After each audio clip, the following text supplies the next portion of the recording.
Bagaimana jika sebuah peperangan tidak hanya menghancurkan kota, tetapi juga mengakhiri dominasi dunia barat? Dan yang lebih mengejutkan, seorang profesor dari Cina sudah memprediksi semuanya bertahun-tahun sebelumnya. Assalamualaikum warahmatullahi wabarakatuh. Malam ini, langit Timur Tengah berubah menjadi merah. Rudal melintasi udara seperti hujan api. Sirene meraung di kota-kota besar. Ledakan mengguncang Teheran dan Tel Aviv. Namun yang sebenarnya hancur malam itu bukan hanya bangunan. Yang runtuh adalah ilusi kekuasaan global yang sudah bertahan hampir 1 abad. Selama puluhan tahun, dunia percaya satu hal, bahwa ada satu negara yang selalu menang, Amerika. Namun dalam analisis geopolitiknya, Profesor Jiang Shuiqin pernah mengatakan sesuatu yang membuat banyak orang tertawa waktu itu. Ia memprediksi 3 hal besar. Konflik dengan Iran akan terjadi. Perang itu akan sangat mahal bagi Amerika dan dunia setelah perang akan berubah total. Hari ini banyak orang mulai bertanya, apakah prediksi akan menjadi kenyataan? Jika benar, maka 7 peristiwa besar ini akan mengubah masa depan dunia, dan peristiwa yang terakhir bisa menentukan nasib Indonesia dan nasib kita semua. Sebelum kita bedah lebih mendalam, silahkan tulis doa dan harapan panjenengan semua di kolom komentar. Dan bagi sedulurku semua yang muslim, jangan lupa tulis sholawat. Atas berkat rahmat Allah Subhanahu wa Ta'ala, doa-doa kita semua terkabul. Peristiwa yang pertama, mitos polisi dunia yang mulai retak. Sejak berakhirnya Perang Dunia Kedua, dunia hidup dalam satu sistem kekuatan. Amerika berada di puncaknya, militer terbesar, teknologi paling canggih, dan pengaruh politik global. Namun perang dengan Iran bukan perang biasa. Iran memiliki strategi pertahanan yang dibangun selama puluhan tahun. Gunung sebagai benteng alami, jaringan milisi regional, dan teknologi rudal yang terus berkembang. Menurut analisis Jiang Shuiqin, perang ini berpotensi menjadi konflik panjang yang sangat mahal. Jika perang ini benar-benar berlangsung lama, maka dunia akan melihat sesuatu yang belum pernah terlihat selama puluhan tahun. Amerika terlihat rentan. Dan ketika mitos kekuatan itu retak, dunia mulai berubah. Namun perubahan berikutnya jauh lebih besar. Peristiwa yang kedua, krisis energi global. Begitu konflik besar terjadi di Timur Tengah, pasar dunia langsung panik.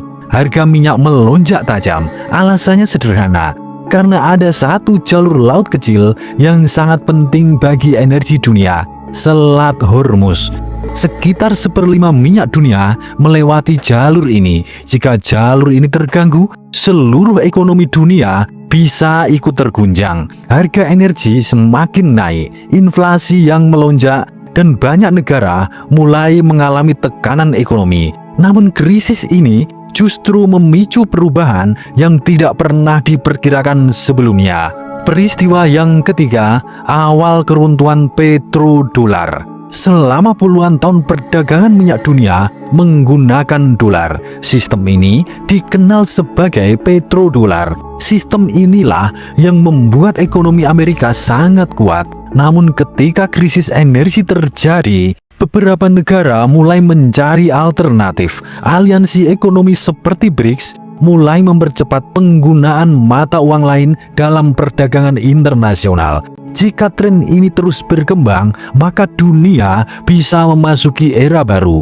Era di mana dolar tidak lagi menjadi satu-satunya pusat sistem keuangan global. Namun perubahan berikutnya justru datang dari dunia ilmu pengetahuan. Peristiwa yang keempat, migrasi otak yang terbalik. Selama puluhan tahun, para ilmuwan terbaik dunia bermimpi bekerja di barat. Amerika menjadi pusat inovasi teknologi. Namun krisis geopolitik mulai mengubah arah sejarah. Fenomena baru muncul, reverse brain drain. Ilmuwan Asia mulai kembali ke negara asal mereka. laboratorium teknologi berkembang di Shanghai, Mumbai, Singapura, Seoul, dan Indonesia. Asia mulai berubah dari pabrik dunia menjadi laboratorium dunia.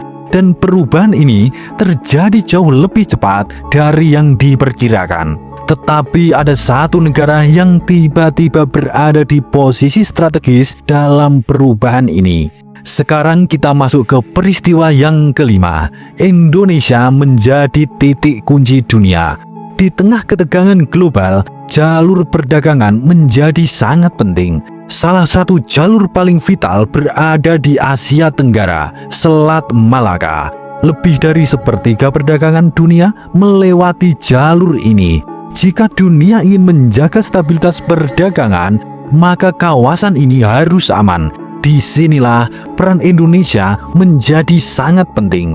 Sebagai negara terbesar di kawasan ASEAN, Indonesia memiliki posisi strategis yang jarang disadari banyak orang. Jika stabilitas kawasan terjaga, maka perdagangan dunia tetap berjalan. Namun perubahan global tidak hanya terjadi di politik dan ekonomi. Ada sesuatu yang lebih dalam yang mulai berubah.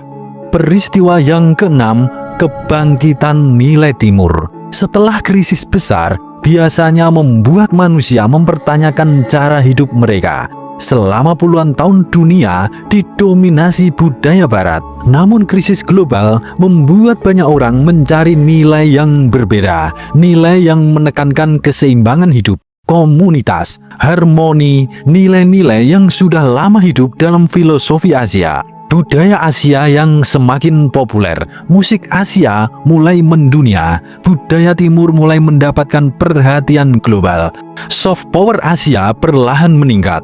Namun semua perubahan ini mengarah pada satu perubahan besar yang mungkin menjadi titik balik sejarah. Sekarang kita masuk peristiwa yang ketujuh. Dunia memasuki era multipolar. Selama puluhan tahun dunia dipimpin oleh satu kekuatan dominan. Namun perang besar sering mengubah keseimbangan kekuatan global. Setelah Perang Dunia Kedua, dunia membentuk sistem global baru seperti United Nations. Namun konflik global baru bisa memicu perubahan sistem lagi. Dunia mungkin memasuki era multipolar. Tidak ada satu negara yang benar-benar mengendalikan semuanya. Kekuatan global terbagi antara beberapa pusat kekuatan: Amerika, Cina, India, dan Eropa, dan negara-negara berkembang lainnya. Namun di tengah semua perubahan ini, ada satu peringatan yang sangat mengganggu. Profesor Jiang Shuiqin pernah mengatakan sesuatu yang sangat menarik. Dalam sejarah, peradaban besar tidak runtuh karena musuh dari luar. Mereka runtuh karena kesombongan dari dalam. Setiap peradaban besar pernah percaya bahwa mereka tidak akan pernah jatuh. Romawi pernah percaya itu. Imperium Inggris pernah mempercayai itu juga. Namun sejarah membuktikan sebaliknya. Sekarang dunia mungkin sedang menyaksikan pergeseran kekuatan dari barat ke timur. Namun pertanyaannya jauh lebih besar. Jika Asia benar-benar menjadi pusat dunia baru, apakah dunia akan menjadi lebih damai atau justru mengulangi siklus kekuasaan yang sama?